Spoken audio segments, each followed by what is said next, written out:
Šta su tačno RWIs ili ti Real World Asseti? Radi se tačno o imovini kao što su nekretnine, robe i finansijski instrumenti koji su predstavljeni digitalno na blockchainu.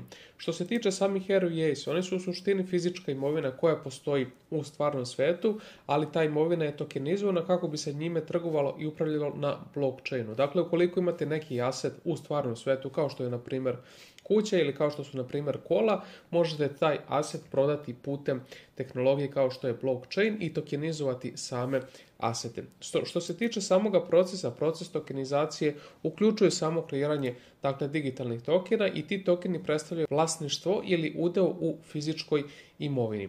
Kao što vidimo, neki od najpopularnijih RWAs mogu biti nekretnine ili obveznice, a sami investitori mogu zaraditi prihod na isti način kao što bi to činili kroz tradicionalne investicije, samo sa dodatnim prednostima blockchain tehnologije, kao što su na primjer transakcije koje su brže, sama likvidnost, niže naknade i po mogućstvu veću zaradu. Na ovom grafikonu vidimo kako tačno ceo proces funkcioniše. Off-chain u našem fizičkom svetu imamo commodities, odnosno imamo neke vrednosti kao što su zlato, hrana, kao što su kuće i tako dalje. Imamo ovdje umetnost, neke od najpopularnijih stvari koje se prodaju u ovom svetu. Ceo proces funkcioniše tako što se ti aseti tokenizuju na samom blockchainu i mogu postati aktivni na blockchainu i time ih možete prodati za same tokene. Vršite tokenizaciju vaših aseta putem samoga blockchaina. Što se tiče nekih drugih tipova, RWAs koji su najpopularniji, osim nekretnina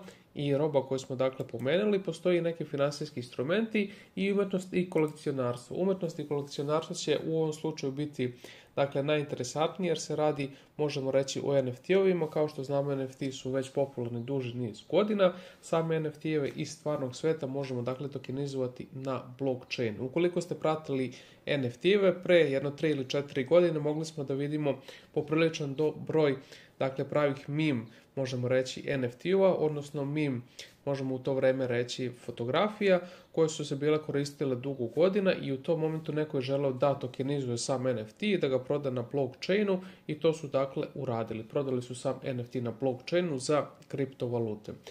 Proces u suštini je takav.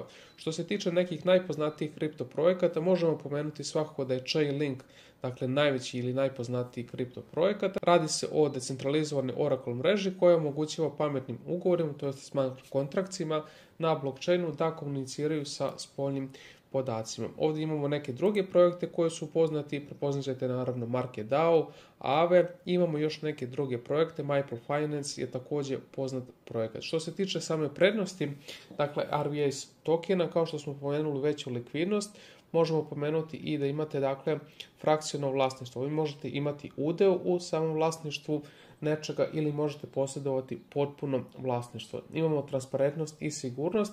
Svakako da je obavezno reći da blockchain funkcioniše na principu transparentnosti i sigurnosti, jer vi vidite sve na blockchainu. A što se tiče sigurnosti, blockchain je sistem koji još niko nije uspeo da hakuje. Tako da možemo reći da je jedan od najsigurnijih ili ti najsigurniji sistem za same transakcije na svetu. Svakako mnogo sigurniji od samih banaka. Što se tiče troškova transakcije, putem blockchaina izbjegavamo ogromne troškove transakcije koje imamo u našem tradicionalnom svetu, ogromnu papirologiju, međutim naravno i namete. Ovdje putem blockchaina nemamo ni blizu toliko velike troškove. U suštini ceo proces je poprilično prost i naravno putem smanjenih troškova i veće sigurnosti RWA tokeni ili ceo sistem predstavlja jednu budućnost koju bi do neke 2030. godine po nekim proračunima mogla veoma ozbiljno da zaživi. Eto toliko u ovom videu. Ukoliko vi želite da iščitate artikl, naći ćete ga u opisu ovoga videa, a u komentarima dole nam napišite šta vi tačno mislite o ovoj tehnologiji, da li mislite da će potpuno zaživeti u našem svetu kroz nekih 5 ili 10 godina.